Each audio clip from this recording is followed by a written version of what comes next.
तो हेलो दोस्तों, आपके अपने YouTube channel AP sir Ballia में स्वागत करते हैं। आज लेकर आ गए हैं मोस्ट इंपोर्टेंट टॉपिक और जिसका नाम है धातु और अधातु, धातु एवं अधातु। देख सकते हैं कि जो भी दो चैप्टर हम पढ़ा चुके हैं और तीसरा चैप्टर का नाम है धातु एवं अधातु। पूरा चैप्टर का महत्वपूर्ण प्रश्न है, एक ही वीडियो में खत्म हो जाएगा। यहाँ से टारगेट 95% का है, 2023 बोर्ड में एकदम इसको फोड़ देना है। और इस वीडियो को देखने के बाद 3 चैप्टर में कुछ भी आपको दिक्कत नहीं होगा। चलिए सीधे टॉपिक को स्टार्ट करते हैं। देखिए दिया है कि निम्न में से कौन सी धातु अम्ल से हाइड्रोजन विस्थापित नहीं करती है। तो ऑप्शन दिया है Fi, B option Zn, C option Cu, D option Mg। तो ऑप्शन नंबर होगा Cu। अगला क्वेश्चन देखते हैं।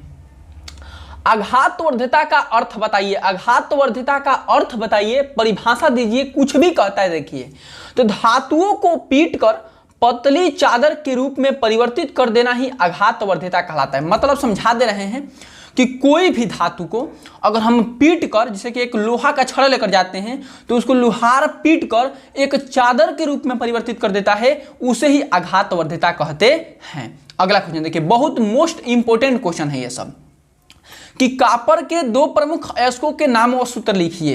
तो पहला है कि सल्फाइड अयस्क कॉपर ग्लास और दूसरा है ऑक्साइड अयस्क क्यूपेराइट, जिसका नाम है Cu2 और Cu2S।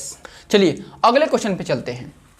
देखिए यह VVI क्वेश्चन है, VVI लगा लेना इसको, वेरी इंपॉर्टेंट है कि अयस्क व खनिज की परिभाषित कीजिए। वस्क या खनिज की, एकदम बिल्कुल आसान। कहीं भी सीरीज किताब कहीं भी खोजेंगे ऐसा आसान आंसर आपको नहीं मिलेगा। देखिए द हेडिंग बयाना अयस्क, जिस खनिज को कम खर्च में अधिक मात्रा में आसानी से प्राप्त किया जाता है उन्हें अयस्क कहते हैं। एक बार और बता दे रहे हैं कि कोई भी खनिज को अगर कम लागत में यानी कम खर्च में अधिक मात्रा में आसानी से प्राप्त किया जाता है उसे ही अयस्क कहते हैं। देखिए खनिज क्या होता है, खनिज कि पृथ्वी के अंदर से जो भी धातुएं प्राप्त की जाती है तो उसे खनिज कहते हैं, जैसे लोहा, कोयला इत्यादि। समझा दे रहे हैं कि पृथ्वी यानी भूभाग से, यानी पृथ्वी के अंदर से, चाहे धरती के अंदर से जो भी धातुएं प्राप्त की जाती है उसे ही खनिज कहते हैं। अगला क्वेश्चन है 5 नंबर क्वेश्चन है कि कॉपर की छड़ को AgNO3 विलयन में डालने पर कुछ समय बाद विलयन का रंग नीला हो जाता है, विद्युत रासायनिक श्रेणी के आधार पर समझाइए। आप देख सकते हैं इसका आंसर कि विद्युत रासायनिक श्रेणी का प्रत्येक तत्व अपने नीचे स्थित तत्वों को उसके विलयन में विस्थापित कर सकता है। श्रेणी में Cu का स्थान Ag से ऊपर होता है, अतः यह AgNO3 से क्रिया देगा। ठीक, इसको उदाहरण में देख सकते हैं। देखिए ये Cu है, यह Ag है। जब इनको हम क्रिया कराते हैं NaO3 तो देखिए Cu पर 2+ चार्ज आता है और NO पर माइनस चार्ज आता है और 2Ag क्या होता है, मुक्त हो जाता है। ठीक, अगले क्वेश्चन में बढ़ते हैं और इसके नीचे लिखेंगे एक लाइन कि इस प्रकार विलयन में क्यूप्रिक आयन विद्यमान होने से विलयन का रंग नीला हो जाएगा, विलयन का रंग नीला हो जाएगा।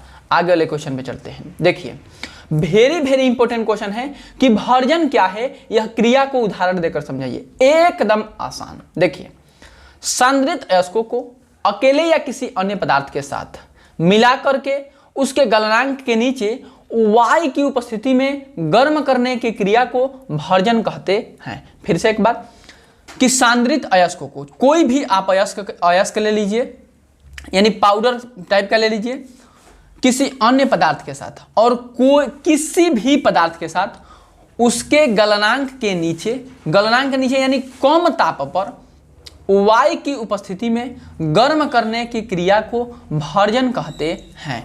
फॉर एग्जाम्पल लेते हैं कि जैसे Zn है, Zn और O2 यानी ऑक्सीजन, इन दोनों को आपस में क्रिया कराते हैं तो ZnO और SO2 का निर्माण होता है। अगले क्वेश्चन पे चलते हैं।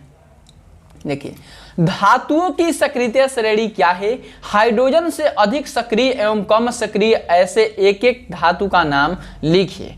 देखिए आंसर में क्या लिखना है कि धातुओं की सक्रियता श्रेणी वह सूची है जिसमें धातुओं को क्रियाशीलता को अवरोही क्रम में अवरोही क्रम में व्यवस्थित किया जाता है।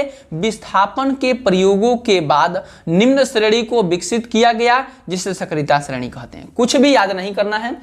अवरोही का मतलब सबसे बड़ा से छोटा, जो सबसे ऊपर रहेगा वो सबसे अधिक क्रियाशील रहेगा और उसके ठीक नीचे धीरे धीरे धीरे धीरे कम क्रियाशील पदार्थ क्या होता है, आता है। फिर से एक बार कि धातुओं की सक्रियता श्रेणी वह सूची है जिसमें धातुओं को क्रियाशीलता के अवरोही क्रम में जो अधिक क्रियाशील है उसको ऊपर रखते हैं और जो कम क्रियाशील है उसको नीचे रखते हैं। आपको दिखा दे रहे हैं, ठीक। देखिए जैसे ये K है यानी पोटेशियम है, तो यह सबसे अधिक क्रियाशील है, तो इसमें लिखेंगे कि सबसे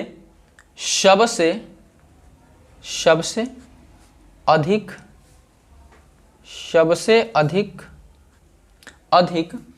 क्रियाशील तत्व, क्रियाशील सबसे अधिक क्रियाशील। फिर बीच वाला घटती क्रम यानी घटती क्रियाशील, माने इनसे थोड़ा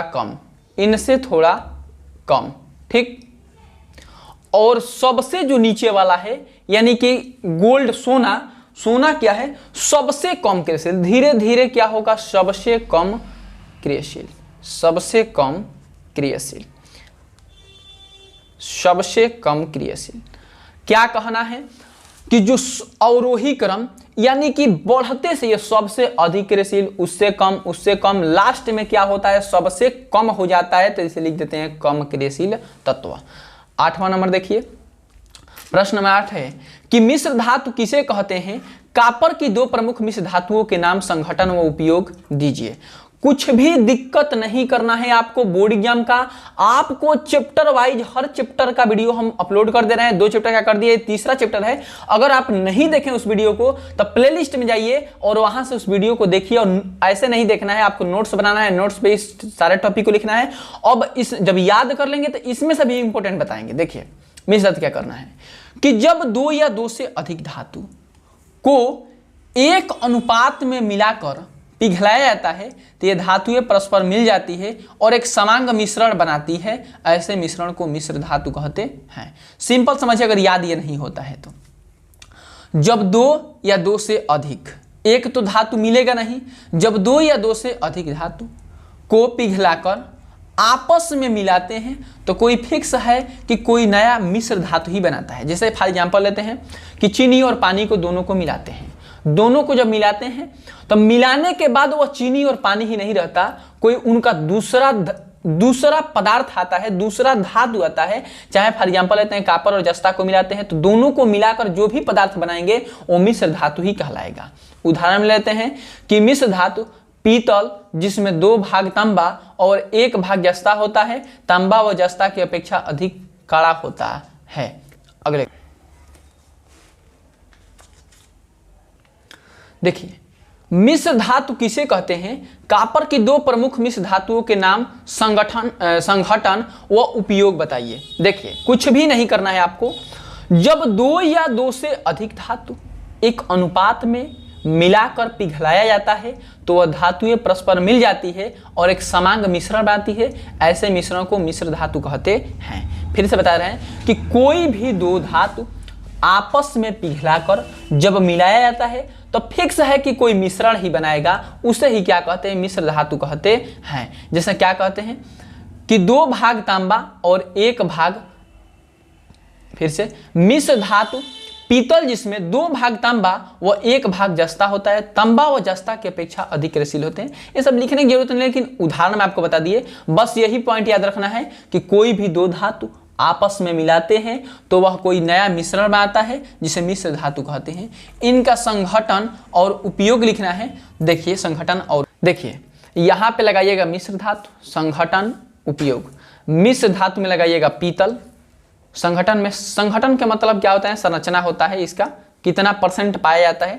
Cu में 70%, Zn में 30%।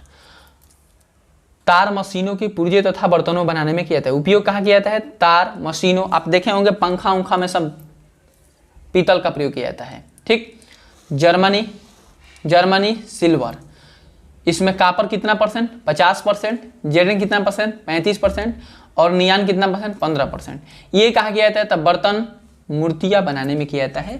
ये सारा टॉपिक समाप्त हो गया, यानी पाठ 3 क्या हो गया आपका, पूरा समाप्त हो गया। अगर टॉपिक समझ में आ गया होगा तो चैनल को सब्सक्राइब कीजिए, वीडियो को लाइक कीजिए, अपने दोस्तों के साथ शेयर कीजिए। मिलते हैं तब तक हम नेक्स्ट वीडियो में।